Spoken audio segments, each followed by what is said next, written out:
Very happy. తల్లికి వందనం 10,090 కోట్ల రూపాయలు చెల్లించాం. 67,27,000 మందికి విద్యార్థులకు సహాయం చేశాం.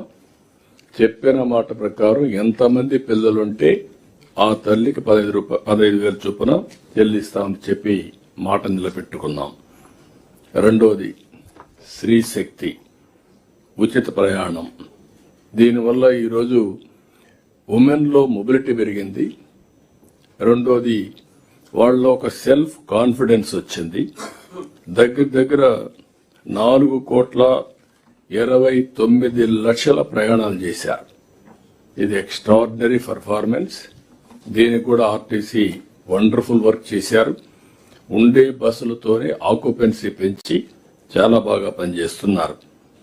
అన్నదాత సుఖీభవ 46 లక్షల మంది రైతులకి 6,310 కోట్ల రూపాయలు వాళ్ళ అకౌంట్లో వేశాం. రెండవది వ్యవసాయం పూర్తిగా నిర్వీర్యమైపోయి రైతు దిక్కుదోచని పరిస్థితిలో ఆత్మహత్యలు చేసుకునే పరిస్థితికి వచ్చారు. దీనికోసం ఒక 5 ప్రిన్సిపల్స్ పెట్టుకున్నాం. ఏ విధంగా చేయాలని గైడ్ చేశాం. టెక్నాలజీ జోడించాం. ఇంకొక పక్కన పంటల మార్పిడి కోసం ముందుకు పోయాం.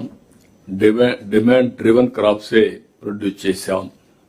ఈరోజు రాయలసీమ ఒక హార్టికల్చర్ హబ్ గా తయారు చేస్తున్నాం. ఆంధ్ర మొత్తం అక్వాకల్చర్ మీద ఫోకస్ పెట్టాం. ఇంకొక పక్క వాణిజ్య పంటల మీద కూడా ఎక్కువ పోతున్నాం. దీంతో మెరుగైన ఫలితాలు వచ్చే పరిస్థితికి వచ్చింది. రైతులు కూడా, నేను అందుకే ఒక మాట చెప్పాను, రైతులు గాని స్టూడెంట్స్ గాని ఎవరైనా ఆత్మహత్య చేసుకుంటే ఆ ఆత్మహత్య కలిగిన కారణాలన్నీ ఆడిట్ చేయమన్నాం. ఆడిట్ చేసి ఏ విధంగా మోటివేట్ చేయాలి, కరెక్టివ్ మెజర్స్ ఏం తీసుకోవాలి, ఎక్కడ తప్పులుంటే ఏ విధంగా మనం దాన్ని పాలసీ ద్వారా కరెక్టివ్ మెజర్స్ తీసుకోవాలో దానికి కూడా ముందుకు పోతున్నాం. ఇంకో పక్క దీపం 2 ఏడాదికి 3 సిలిండర్లు చెప్పాం. ఇప్పటికి 2 కోట్ల సిలిండర్లు పైగా ఇచ్చాం. ఇంకొక పక్కన ఎన్టీఆర్ భరోసా ఎవ్రీ మంత్ మొదటి తారీఖున మనందరం కూడా ఏదైతే పేదల సేవలో కార్యక్రమం పెట్టి వెళ్తూ వచ్చాం. 58,654 కోట్ల రూపాయలు పెన్షన్లు ఇప్పటి వరకు ఇచ్చాం. దేశంలో ఎక్కడా లేని విధంగా పేదవాడికి అండగా ఉన్నాం. 4,000, 6,000, 10,000, 15,000. రెండో విషయం కూడా చర్చలు జరుగుతున్నాయి. వెల్ఫేర్ అనేది అవసరమని, సమాజంలో ఆర్థిక అసమానతలు తగ్గించాలంటే, మెరుగైన జీవన ప్రమాణాలు ఉండాలంటే మనం ఇది తప్పదు, చేయాల్సిన అవసరం ఉంది. లేకపోతే మనం కష్టపడేది కొంతమంది బిలియనర్స్ కోసం కాదు. దాన్ని కూడా మనం నిరూపించుకోగలిగాం. 63 లక్షల మందికి ఒకవేళ మొదటి తారీఖు సండే అయితే 1 డే ఇన్ అడ్వాన్స్ ఇచ్చాం. That is our commitment. అన్నా క్యాంటీన్లు 204 అన్నా క్యాంటీన్లు పెట్టాం.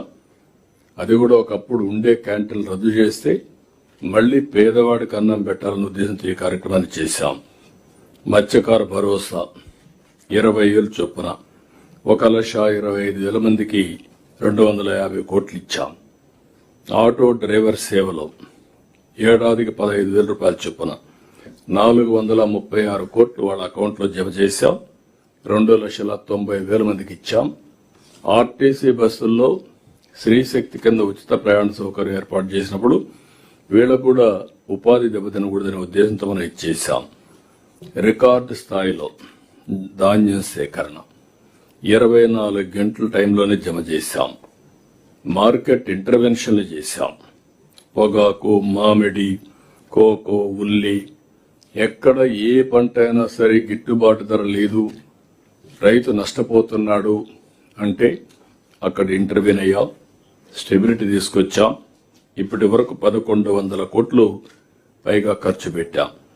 ఇంకొక పక్కన రైతులకు కొత్తగా పట్టాదారు పాస్ పుస్తకాలు, రెవెన్యూ వ్యవస్థను నిర్వీర్యం చేశారు, అస్తవ్యస్తం చేశారు.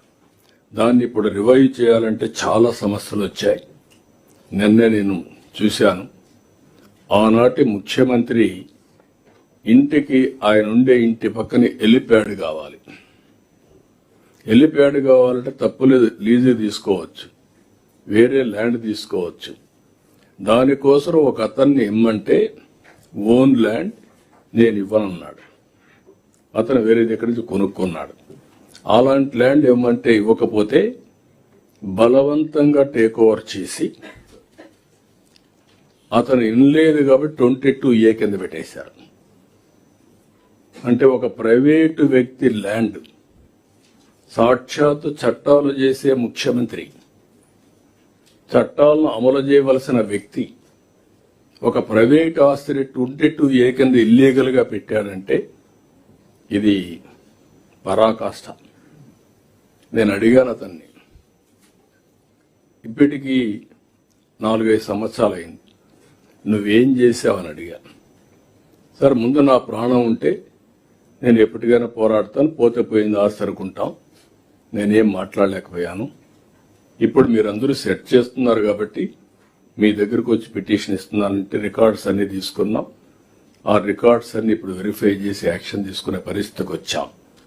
ఇది ఒక్కదిక్కడ కాదు, అన్ని ప్రాంతాల్లో జరిగింది. రికార్డ్స్ తారుమారు చేశారు. 22A కింద వెళ్ళడం చాలా ఈజీ. కంప్యూటర్ని ఏ విధంగా దుర్వినియోగం చేస్తారో చేశారు. అందుకే ఇప్పుడు మొత్తం సర్వే చేసి పగడ్బందీగా, ఇటీవల కాలం నాకు కూడా అర్థం కాకపోతే అందరితో మాట్లాడిన తర్వాత ఫైనల్ ఒక సిస్టానికి వచ్చాం. మొత్తం సర్వే పగడ్బందీగా చేసి 1 yearలో ఆల్ ల్యాండ్ రికార్డ్స్ పర్ఫెక్షన్ తీసుకొస్తున్నాం. క్యూఆర్ కోడ్ పెట్టాం. ఇంకో పక్కన ఏదైతే బ్లాక్ చైన్ టెక్నాలజీ తీసుకొచ్చి ఎవ్వరూ ట్యాంపర్ చేయకుండా, కొన్ని రికార్డ్స్ అయితే బ్యాక్ ఫైల్స్ కూడా లేవు. జనరల్ గా ఒక స్పీకింగ్ ఆర్డర్స్ వేసినప్పుడు దానికి రీజన్స్ ఉండాలి, అధికారం ఉండాలి, ఎవరు మార్చారో తెలియాలి. అవి కూడా లేని పరిస్థితి వచ్చాయి. అవన్నీ ఇప్పుడు మనం కరెక్ట్ చేసే పరిస్థితికి వచ్చాం. ఇంకొక పక్కన సాగునీరు కోసం 20 నెలల్లో 24,000 కోట్ల రూపాయలు ఖర్చు పెట్టాం. క్వాంటమ్ వ్యాలీ నిన్నే శంకుస్థాపన చేశాం. విశాఖలో ఐటీ హబ్ కింద గూగుల్ అతిపెద్ద ఇన్వెస్ట్మెంట్. దీన్ని మనం ఒకసారి ఆలోచిస్తే పవర్లో ఒక బ్రేక్ త్రూ తీసుకొచ్చాం. గూగుల్ ముందుకు వచ్చారు. $15 billion with data centre and AI పెట్టే పరిస్థితికి వచ్చారు. అంటే ఇది ఎకనామిక్ రిఫార్మ్స్ వచ్చిన తర్వాతనే అతి పెద్ద ఇన్వెస్ట్మెంట్ ఇది. ఇంకొక పక్కన రిలయన్స్ ఇలాంటి వాళ్ళు చాలా మంది ముందుకు వస్తున్నారు. తొందరలోనే మినిమం 5 గిగావాట్ కెపాసిటీతో డేటా సెంటర్లు పెట్టే పరిస్థితికి వస్తున్నాం. TCS, కాగ్నిజెంట్ వీళ్ళంతా కూడా వచ్చి ఈరోజు వాళ్ళ సెంటర్స్ ఇక్కడ విశాఖపట్నంలో పెట్టారు. AM గ్రీన్ అమోనియా శంకుస్థాపన చేశాం. ఇది ప్రపంచంలోనే మొదటి ప్లాంట్, అతిపెద్ద గ్రీన్ అమోనియా తయారు చేసే ప్లాంట్, అతిపెద్ద ప్లాంట్. ఇప్పుడే మార్కెటింగ్ కూడా టైప్ చేసుకున్నారు. First of it's kind in the world.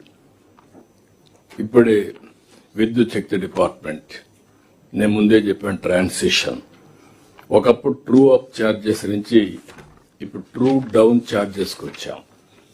ఈరోజు ఈ యొక్క సెక్టర్ని మనం స్ట్రీమ్ లైన్ చేస్తే చాలా ఇంపాక్ట్ వస్తుంది. మెగా డిఎస్సి మొదలు సంతకం పెట్టాం. ఎన్ని ఇబ్బందులు క్రియేట్ చేయాలనుకున్నా అన్ని కూడా అధిగమించి టైం టు టైం 15,941 మంది టీచర్ పోస్టులు భర్తీ చేశాం. పోస్టింగ్స్ కూడా ఇవ్వడం జరిగింది. దగ్గర 5,757 కానిస్టేబుల్స్ ని రిక్రూట్ చేశాం. రెండోది, అక్కడ మీరు ఒకసారి చూస్తే చాలా సమస్యలుంటే చాలా ఫైట్ చేసి రిక్రూట్మెంట్లు ఇప్పించే పరిస్థితికి వచ్చాం. ఇంకొక పక్కన వీళ్ళకి 4,000 రూపాయలు స్టైఫండ్ ఇస్తే 12,000కు పెంచాం. ప్రతి నెల స్వచ్ఛాంధ్ర, స్వర్ణాంధ్ర 3వ శనివారం మనం నిర్వహిస్తున్నాం. 105 లక్షల మెట్రిక్ టన్నులు గార్బేజ్ క్లియర్ చేశాం. అంటే మొత్తం ఎక్కడ చూసినా గుట్టలు గుట్టలుగా చెత్త ఉంటే అవన్నీ క్లియర్ చేశాం. కొన్ని రికార్డులు అయితే గ్రౌండ్ లో కూడా ఉంది గార్బేజ్. ఎక్కడ గుంత దొరికితే అక్కడ వేసేశారు. దానివల్ల మొత్తం ఆ ఏరియా కంటామినేషన్, పొల్యూషన్ అయి పరిస్థితుంది. అవన్నీ కూడా తొవ్వి కూడా తీసి డిస్పోజ్ చేసే పరిస్థితికి వస్తున్నాం. నేను ఒకటే చెప్పాను మన వాళ్ళందరికీ, మార్చి లోపల 100% క్లియరెన్స్ కావాలని చెప్పాం. రెండోది ఎక్కడికక్కడ కాంపోస్ట్ ని కన్వర్ట్ చేయడం, ఎనర్జీని కన్వర్ట్ చేయడం, సర్క్యులర్ ఎకానమీ పోవడం, ఇలాంటి కార్యక్రమాలు ముందుకు పోతున్నాం.